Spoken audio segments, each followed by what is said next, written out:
بسم الله الرحمن الرحيم يسبح لله ما في السماوات وما في الأرض الملك القدوس العزيز الحكيم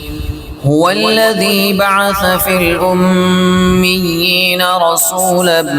منهم يتلو عليهم آياته ويزكيهم ويعلمهم الكتاب والحكمة وإن كانوا من قبل لفي ضلال مبين وآخرين منهم لما يلحقوا بهم وهو العزيز الحكيم ذلك فضل الله يؤتيه من يشاء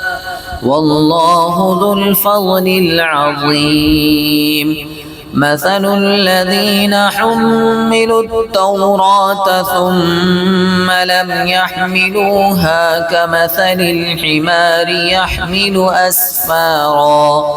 بئس مثل القوم الذين كذبوا بآيات الله والله لا يهدي القوم الظالمين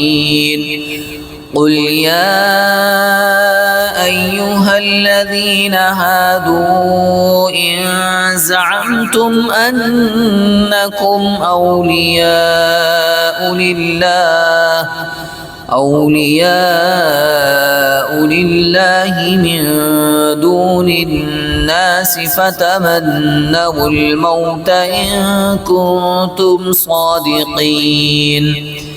ولا يتمنونه أبدا بما قدمت أيديهم والله عليم بالظالمين قل إن الموت الذي تفرون منه فإنه ملاقيكم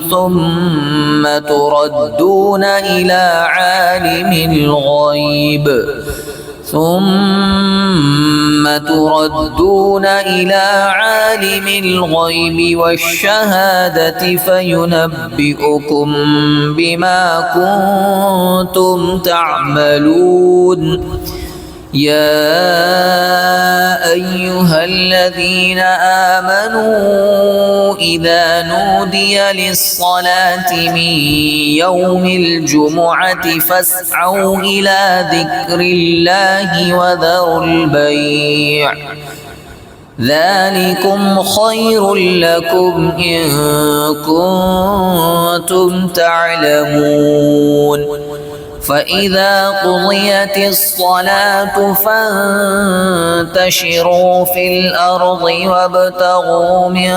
فضل الله واذكروا الله كثيرا لعلكم تفلحون وإذا رأوا تجارة أو لهوا انفضوا إليها وتركوك قائما